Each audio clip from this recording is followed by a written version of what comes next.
How does the tech that runs our world really work? We break it down to its fundamental truths. This is First Principles. You see it on the news, a swirling spiral of color, churning in the ocean, the hurricane, and superimposed on it a cone spreading out from its center, showing where it might go, a cone of uncertainty. We look at that cone and we make decisions, evacuate, board up the windows, or breathe a sigh of relief. We tend to think of that cone, or the 7-day forecast on our phones, as an educated guess, a prediction made by an expert who has seen this all before. But how does this actually work?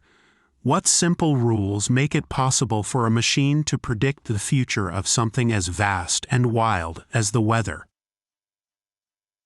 Today, on First Principles, we are opening one of the most powerful black boxes ever built. It's a technology that lives inside supercomputers and our laptops, a tool that has become our modern crystal ball. We're talking about digital simulation. This is a technology that feels like pure magic, and it's not just about the weather. The airplane you flew on last week, it was designed in a virtual wind tunnel.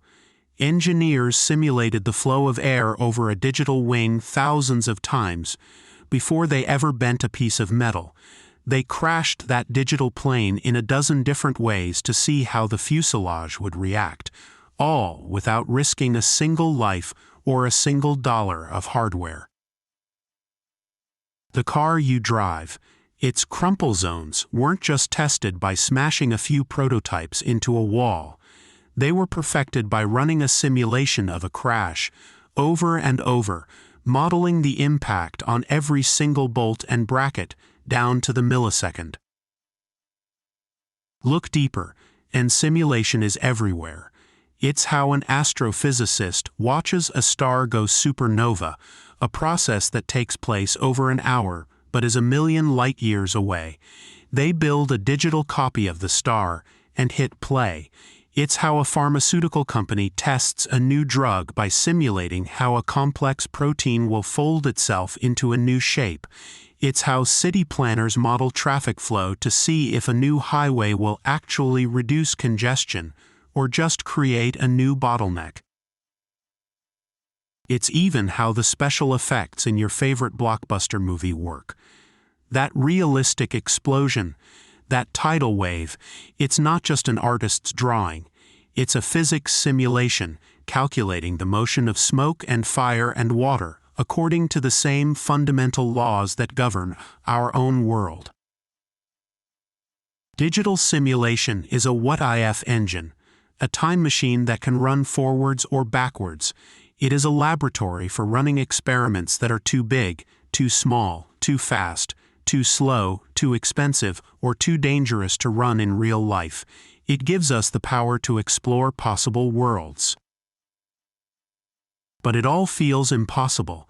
How can a computer, which is just a machine for adding and subtracting numbers, possibly contain something as complex as a galaxy or the Earth's atmosphere? How do you write code for a hurricane? To understand this, we have to go back to a time before we had this power. We have to understand the wall that humanity hit. For centuries, the dream of science, starting with people like Isaac Newton, was the dream of pure predictive power. Newton gave us the laws of motion and the law of universal gravitation. Simple, elegant equations, and with them, we could predict the tides. We could predict the motion of the planets. We could use an equation to tell you exactly where Mars would be in the sky 100 years from now. It seemed that the universe was a grand clock, and if we could just learn all the rules, all the equations, we could, in theory, calculate its entire future. But in the late 19th century, a brilliant French mathematician named Henri Poincaré decided to tackle a problem that seemed simple. Newton's laws worked perfectly for two bodies, like the Earth orbiting the Sun. But Poincaré asked, What about three bodies? What about the sun, the earth, and the moon, all pulling on each other? He tried to find a single, elegant equation, like Newton's, that would describe their dance forever. And he failed. But in his failure, he discovered something profound. He found that you couldn't write one clean formula for it. The interactions were too complex. The system was messy. He found that if you changed the starting position of one of those bodies by even a tiny, tiny amount, the future path of the entire system would change in ways that were vast and unpredictable. This was the birth of what we now call chaos theory, and it was a massive crack in the dream of a predictable clockwork universe. If we couldn't even find a perfect formula for three simple objects, what hope did we have for the weather? The weather isn't three bodies. It's quintillions upon quintillions of air molecules and water droplets and particles of dust all bouncing off each other, heated by the sun, spinning with the earth. This is the problem. The real world isn't simple. It's a teeming, interacting, chaotic mess. You can't write one equation for a hurricane. The sheer number of moving parts makes it, in Poincaré's words, computationally irreducible. You can't find a shortcut. The dream of a perfect predictive formula was dead. The wall we hit was the wall of complexity. And this is where our story truly begins. Because the answer didn't come from a better equation. It came from a completely different way of thinking. It came from a man who had a vision so vast and so strange that people thought he was, quite literally, insane. His name was Lewis Fry Richardson. He was a British mathematician, a physicist, and a devout Quaker. He was a deeply moral man who spent much of his life trying to apply mathematics to understanding the causes of war. But his other obsession was the weather. In 1922, Richardson published a book called Weather Prediction by Numerical Process. In it, he laid out a breathtaking, audacious idea. He knew about the equations that governed the movement of fluids and heat, the Navier-Stokes equations. These were the fundamental laws of physics for the atmosphere. He knew, like Poincaré, that you couldn't solve them in one go for the whole planet, but Richardson proposed, what if you didn't? He had a vision. He called it the forecast factory. He imagined a truly enormous circular hall, like a giant opera house. The walls were painted to look like a globe. In this hall, he envisioned 64,000 people, 64,000 human computers, each sitting at a desk with a calculator. Each person in this factory was responsible for one small patch of the global grid. One person had the 10-mile square that covered London. The person next to them had the 10-mile square just to the west. The person above them in the stadium seating had the patch of atmosphere directly over London. In the center of this hall stood a conductor on a high podium, illuminated by a beam of light. At the start of the forecast, a set of initial data, the current temperature, pressure, wind speed, and humidity, would be fed into the system. Each of the 64,000 calculators would get the starting numbers for their specific patch. Then, the conductor would give the signal, and all 64,000 people would perform one calculation. They would use the laws of physics to calculate how the state of their patch of air would change over the next few minutes, based on the state of all their neighbors. The person for London would look at the pressure from the person to their west and the temperature from the person to their south. They'd crunch the numbers. After a few minutes, they'd have a new set of numbers for their patch. They'd write them down and pass them along to their neighbors as needed. Then, the conductor would give the signal again, and the entire process would repeat. 64,000 people, all calculating the next few minutes of weather for their patch based on the new data from the last step. Richardson's forecast factory was a way to compute the future, not all at once, but step by step. It was a mechanical, human-powered flipbook of the atmosphere. He even tried to prove it could work. He sat down by himself for 6 weeks, using a slide rule and logarithmic tables, to calculate a single 8-hour forecast for a single region. The result? It was a spectacular failure. His calculations predicted a change in barometric pressure that was wildly, comically wrong, and it had taken him 6 weeks of work to produce one garbage 8-hour forecast. His contemporaries dismissed the entire idea as the fantasy of an eccentric. 64,000 people in a room. It was absurd. But Louis Fry Richardson wasn't wrong. He was just early. He had described with perfect clarity the first principles of digital simulation. He just didn't have the hardware. His 64,000 human computers, they would eventually be built. We call them the processor cores inside a supercomputer. So, let's open the box. What was Richardson's fundamental idea? It's the first principle of all modern simulation. It's a concept called discretization. That's an academic word, but the idea is beautiful and simple. It's a trade-off. The real world is continuous. Space is a seamless fabric. Time flows like a river. There are no gaps between one point in space and the next. There is no pause between 1 second and the next. This continuity is why the math is so hard. Discretization is the act of surrendering to that. You give up on continuous, and you accept chunky. Think of a flipbook. You want to draw a cartoon of a person walking. You can't actually draw the infinite number of positions they are in as they take a step. It's impossible. So what do? You draw one snapshot, one drawing on page 1, then you turn the page and you draw another snapshot, just a tiny bit different, on page 2, and another on page 3. When you flip the pages, your brain fills in the gaps and perceives motion. You have discretized the time of the action. You've broken continuous motion into a series of discrete steps, or frames. Now what about space? Think of a photograph on your computer screen. If you zoom in, all the way in, you'll see it's not a continuous smooth image. It's made of tiny, solid-colored squares, pixels. The artist has discretized space.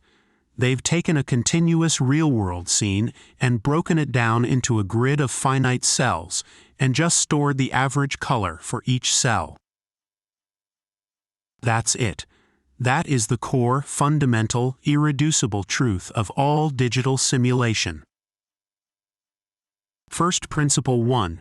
Discretize space. You break your continuous world, be it the atmosphere, a metal wing, or a galaxy, into a finite grid of cells. We call this a mesh. First principle 2. Discretize time. You break continuous time into a series of finite time steps.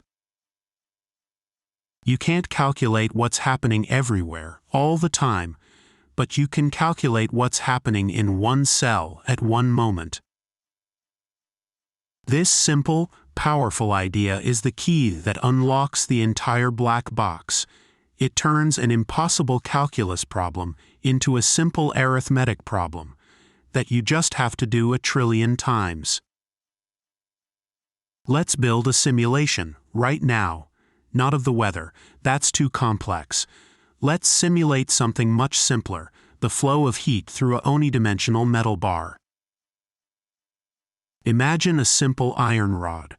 We're going to touch a blowtorch to one end, and we want to predict how the bar will heat up. We can't use a single formula for the whole bar, so we apply our first principles.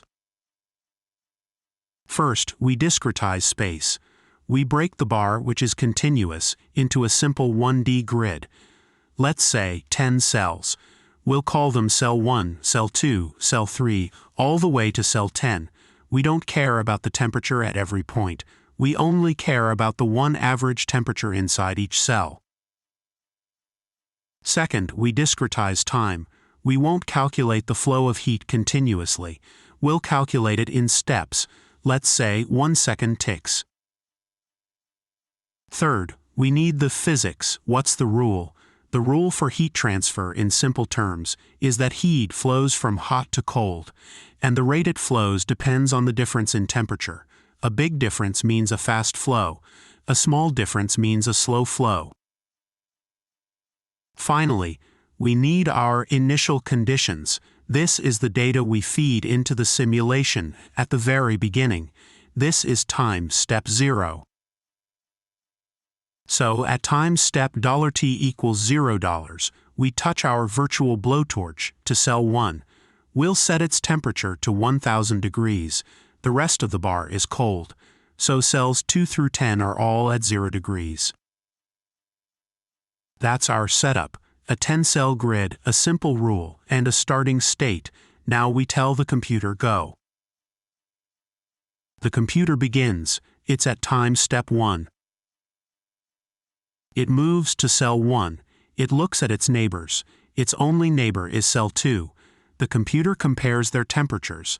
Cell 1 is 1000 degrees. Cell 2 is 0 degrees. The difference is huge. The physics rule says a bunch of heat must flow from cell 1 to cell 2. The computer does the math. It calculates how much heat flows. Let's say in that 1 second, cell 1 loses 200 degrees of heat and cell 2 gains 200 degrees. Then the computer moves to cell 2. It looks at its neighbors, cell 1 and cell 3. It's already calculated the heat from cell 1. Now it looks at cell 3. Cell 2 is 0 degrees. Cell 3 is 0 degrees. The difference is 0. The physics rule says no heat flows. The computer chugs along the rest of the bar. Cell 3 and 4, 0 difference. Cell 4 and 5, 0 difference, all the way to the end. The first tick of the clock is done. The computer has calculated the entire state of the system at time step 1.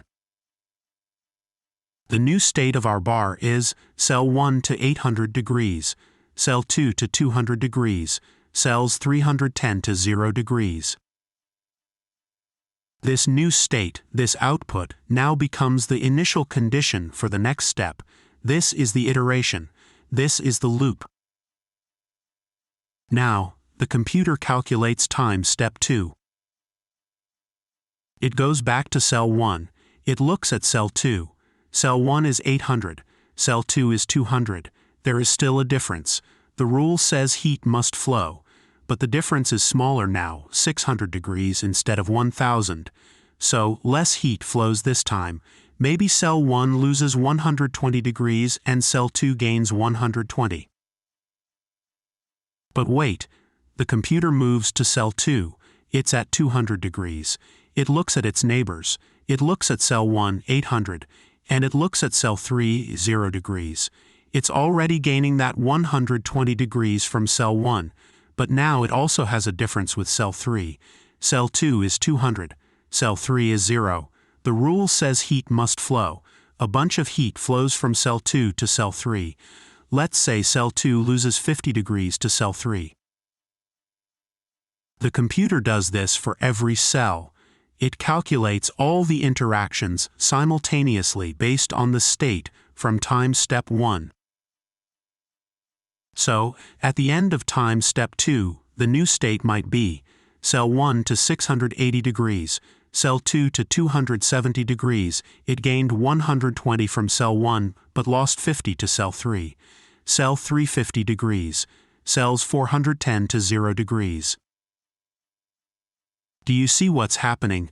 We are watching the heat diffuse down the bar. No single complex formula was needed. We just took a simple grid, a simple rule, and told the machine to repeat the calculation over and over and over. We run this for 100 times steps, 1,000 times steps, a million. We are running the simulation. The output isn't a single number. The output is a story. It's a whole history of the bar's temperature, frame by frame. We have built a possible world. Now scale this up. Scale this idea up to a problem that matters. Let's go back to the weather.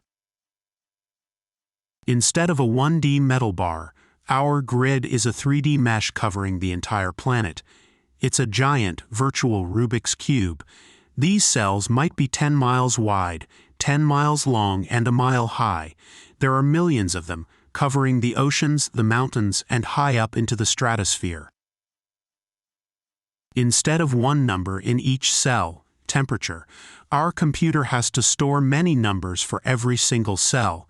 It needs to know the temperature, the barometric pressure, the humidity, the wind speed in 3 directions, X, Y, and Z, the amount of sunlight coming in. And instead of one simple rule, heat flows hot to cold, the computer has a whole set of equations it must solve. The Navier-Stokes equations for fluid dynamics, thermodynamics, how water evaporates and condenses, how the Earth's rotation, the Coriolis effect, deflects the wind. This is the physics model. So here is the aha moment. This is what a weather forecast is. It is not an educated guess. It is not an expert looking at clouds in Kansas and saying, that pattern usually means rain in Ohio tomorrow. That's pattern recognition. This is something else entirely. A weather forecast is a physics simulation. When meteorologists gather data, when they launch weather balloons, read satellite data, get reports from ships at sea and stations on the ground, they are doing one thing. They are gathering the initial conditions. They are painstakingly building the time step 0 for that massive global grid. They are feeding the supercomputer the starting temperature, pressure, and wind for every single cell in the model all over the world. Then they hit run. And the supercomputer, a machine that is literally Richardson's forecast factory, built from silicon, begins to calculate. It calculates time step 1, maybe 30 seconds into the future. For every one of those millions of cells, it solves the equations of physics to see how its state will change based on all of its neighbors. It calculates the new temperature, the new pressure, the new wind for the entire planet. This process might take the supercomputer 10 minutes of real-world time to calculate 30 seconds of virtual, atmospheric time. Then, just like with our hotbar, it takes that new global state and uses it as the initial condition for time step 2. And it does it again, and again, and again. The supercomputer chugs along, calculating the state of the atmosphere, one 30-second tick at a time. It simulates an hour of weather, then a day, then 3 days, then 7 days. That 7-day forecast on your phone, the one that says 62 degrees and partly cloudy for next Tuesday, that number is the output of this simulation. It is the computer's final calculation for the average temperature inside the grid cell that you live in at time step 20,160. This is staggering.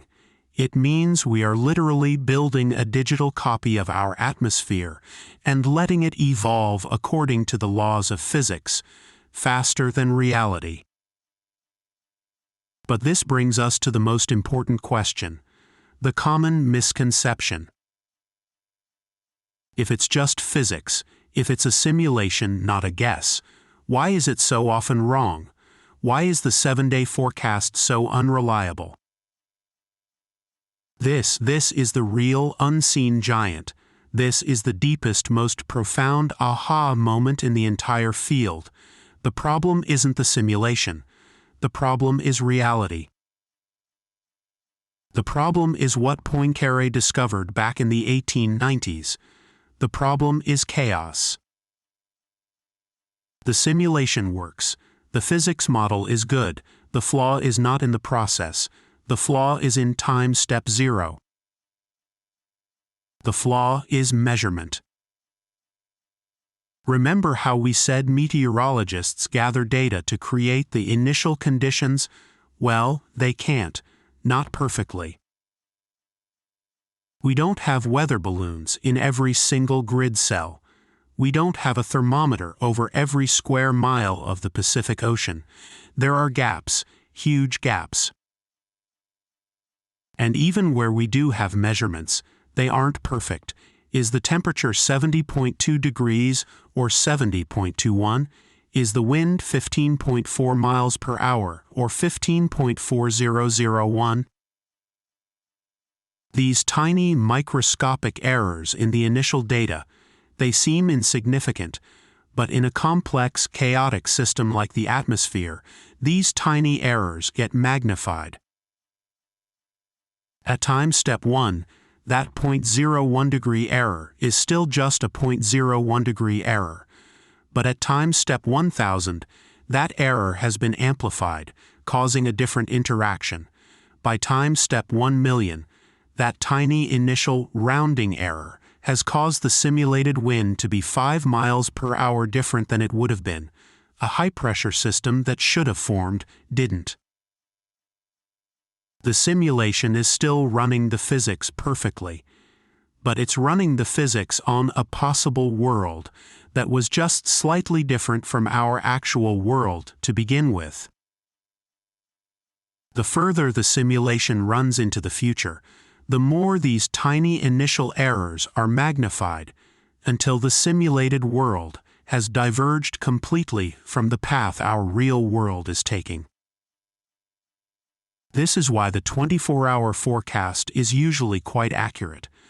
The simulation hasn't had much time to drift from reality, but the 10-day forecast, it's a guess. The simulation has drifted so far from our starting point that its output is almost random. The chaos has taken over. So, how do meteorologists fight this? How do they deal with the fact that their time step 0 is fundamentally, unavoidably flawed?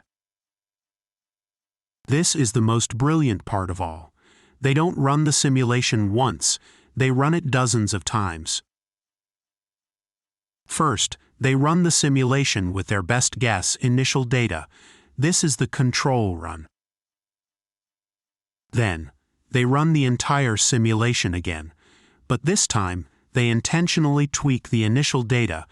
They'll change the starting temperature in one cell by 0.5 degree, or nudge the wind speed in the Pacific by a tiny fraction. Then they run it again with a different tiny tweak, and again, and again. They will run 20, 30, even 50 different simulations, all starting from slightly different possible worlds. This is called an ensemble forecast.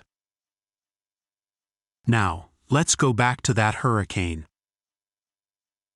If all 50 of those simulations, all starting with slightly different data, show the hurricane turning north and hitting the coast of Florida, forecasters become very confident. The model is stable. But if 25 of those simulations show the hurricane turning north, and 25 of them show it curving back out to sea, forecasters are not confident. The system is chaotic and unstable. The tiniest unmeasurable puff of wind could send it one way or the other. And that cone of uncertainty you see on TV, that's not just a guess. It is a summary diagram of all 50 of those simulation runs. The center line of the cone is the average path from all 50 simulations. The edges of the cone represent the most extreme, but still possible, paths that the hurricane took in those different possible worlds. It is a beautiful, visual representation of chaos. It's not just a prediction. It is an honest statement of how much we don't know. This journey, from a magic forecast to a simple grid of cells, reveals the core of first principles. We started with a black box, the 7-day forecast, that seemed like an impenetrable expert guess. We assumed it was based on pattern recognition. We went back and found the core problem that seemed to make it impossible: the chaotic, complex, continuous nature of the real world, a wall discovered by Poincaré. We found the human story, Louis Fry Richardson's fantasy of a 64,000-person forecast factory, which was dismissed as the dream of a madman. And then we found the simple, elegant first principle that made it all possible: discretization. The idea that if you can't solve the whole continuous problem, you just don't. You break reality into chunks, a grid of cells, and you break time into frames, a series of steps. We saw how that simple idea, applied over and over, allows a computer to solve physics, one cell at a time. We saw how our simple heat bar simulation is, in principle, exactly the same as the most complex climate model on Earth. And finally, we found the twist. We learned that a weather forecast is not a guess, but a full-blown physics simulation. And its famous inaccuracy isn't a failure of the simulation, it's a result of the simulation. It is the simulation's way of telling us that we live in a universe that is fundamentally, beautifully, and terrifyingly chaotic. Understanding this matters because simulation is no longer just about predicting the weather. It has become the primary tool we use to understand all complex systems: climate change, the spread of a pandemic, the stability of the stock market, the formation of a galaxy. These are systems that are too big, too complex, too chaotic for any single human mind to hold. We can't find a single elegant formula for them. But we can build a digital copy. We can build a possible worlds engine. Louis Fry Richardson's dream wasn't just about knowing if it would rain. It was about applying numerical process to the world's hardest problems. He failed in his lifetime, but his first principle, that you can understand a forest by understanding the trees and how they talk to their neighbors, was the breakthrough. We've built a laboratory that runs on What If. It's the only tool we have that allows us to see the consequences of our actions before we take them. You've been listening to First Principles. Until next time, stay curious.